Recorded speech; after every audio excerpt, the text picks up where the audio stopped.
Hi friends, welcome to my channel. ఈరోజు ఒక మంచి వీడియోని మీతో షేర్ చేసుకుంటున్నానండి. ఇప్పుడు క్రిస్మస్ అలాగే న్యూ ఇయర్ సీజన్ అనేది స్టార్ట్ అయింది కదండి. అయితే మనం ఈ క్రిస్మస్కి అలాగే న్యూ ఇయర్కి మన ఇంట్లో ఉండే వాటితోనే మనం హెల్తీగా కేక్ని తయారు చేసుకోవచ్చండి. ఇక్కడ నేను మైదా గోధుమ పిండితో కాకుండా హెల్తీగా సుజీతో కేక్ని తయారు చేస్తున్నాను. అంతేకాదండి, ఈ కేకుని నేను ఇక్కడ ఓవెన్ లేకుండా చేస్తున్నాను. అలాగే ఈ కేకుని నేను మిక్సీలోనే తయారు చేస్తున్నానండి. అయితే ఈ కేక్ అనేది ఎలా తయారు చేసుకోవాలనేది చాలా సింపుల్గా ఈజీగా ఈ వీడియోలో మీతో షేర్ చేసుకుంటున్నాను. ఫస్ట్ నేను ఇక్కడ మిక్సీ జార్ తీసుకున్నానండి. తీసుకొని 2 కప్పుల వరకు రవ్వను వేసుకున్నాను. ఇలా రవ్వను వేసుకొని మనం జస్ట్ దీన్ని మిక్సీ చేసుకోవాలండి. ఇలా మిక్సీ చేయటం వల్ల రవ్వ అనేది కొద్దిగా పొడిలాగా అవుతుందండి. ఇప్పుడు చూడండి, ఇలా మనకి జస్ట్ పొడిలా అయితే సరిపోతుంది. ఇప్పుడు ఇందులోకే నేను ఏ కప్పుతో అయితే రవ్వని తీసుకున్నానో అదే కప్పుతో ఇక్కడ 1 కప్పు వరకు నేను పెరుగుని తీసుకున్నానండి. అలాగే 1 కప్పు వరకు షుగర్ని పౌడర్ చేసి వేసుకున్నాను. అలాగే అరకప్పు వరకు ఆయిల్ వేసుకోవాలండి. ఇలా వేసుకొని దీన్ని మనం మిక్సీ చేసుకోవాలి. ఇక్కడ మనము విస్కర్ అలాగే ఎగ్ బీటర్ని కూడా యూజ్ చేయట్లేదండి, మిక్సీలో చేస్తున్నాను.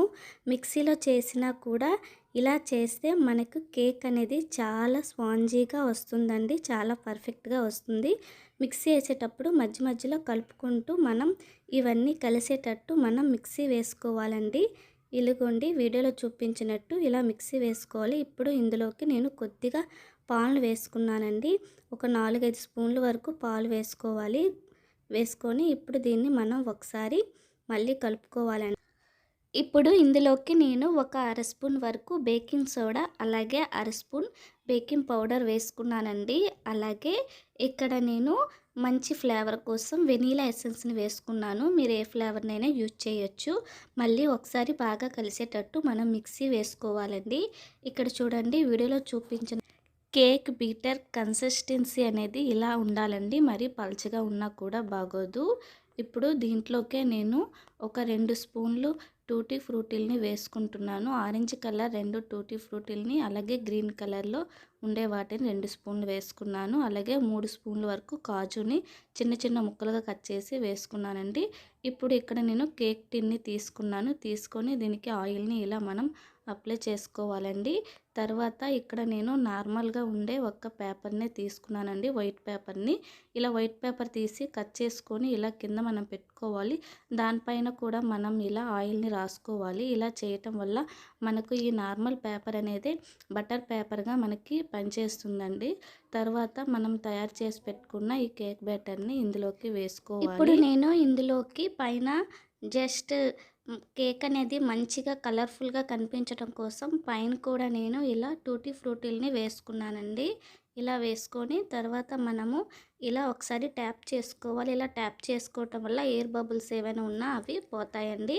తర్వాత నేను ఇక్కడ స్టవ్ పైన కళాయి పెట్టుకున్నానండి. కళాయి పెట్టుకొని కింద ఒక స్టాండ్ పెట్టుకున్నాను. మీ దగ్గర ఏ స్టాండ్ ఉంటే వాటిని మీరు యూజ్ చేసుకోవచ్చు. లేదా ఇసుక కానీ లేదా కింద సాల్ట్ అయినా వేసుకొని మనం ఇప్పుడు కేక్ని బేక్ చేసుకోవాలండి. ఇలా నేను ఇక్కడ ఒక 30 మినిట్స్ లో ఫ్లేమ్లోనే నేను ఇక్కడ బేక్ చేసుకున్నాను. 30 మినిట్స్ తర్వాత చూడండి, నేను ఇక్కడ మూత తీసి చూపిస్తున్నాను. ఇక్కడ చూడండి, కేక్ అనేది బాగా బేక్ అయిందండి. ఇప్పుడు ఒకసారి నైఫ్తో ఇలా చెక్ చేసుకోవాలి. చూసారా, నైఫ్కి ఏమీ అంటలేదండి. అంతేనండి, కేక్ అనేది రెడీ అయిపోయింది. దీన్ని కంప్లీట్గా చల్లార్చిన తర్వాతే మనము ఇలా సైడ్లు ఇలా కట్ చేసుకొని దీన్ని ఇలా ట్యాప్ చేసుకుంటే చాలండి, మనకు కేక్ అనేది ఈజీగా వచ్చేస్తుంది. చూడండి, అస్సలు అంటుకోకుండా ఈజీగా వచ్చేసింది. ఇక్కడ నేను పేపర్ పెట్టుకున్నాను కదా, ఇలా పేపర్ పెట్టుకోవటం వల్ల మనకు కేక్ అనేది అడుగు మాడదండి, అలాగే అంటుకోకుండా ఈజీగా వచ్చేస్తుంది టిన్ నుంచి. చూసారా ఎంత పర్ఫెక్ట్గా కేక్ అనేది తయారైపోయింది. ఇలా హెల్తీగా చాలా సింపుల్గా ఎటువంటి శ్రమ లేకుండా మీరు కూడా ఈసారి ఇలా ట్రై చేయండి. దీన్ని పిల్లలు పెద్దలు అందరూ కూడా చాలా ఇష్టంగా తింటారు. చూడండి ఎంత పర్ఫెక్ట్గా వచ్చింది కదా. నా వీడియోస్ నచ్చితే నా వీడియోస్ని లైక్ చేయండి, నా ఛానల్ని సబ్స్క్రైబ్ చేసుకోండి. Thanks for watching.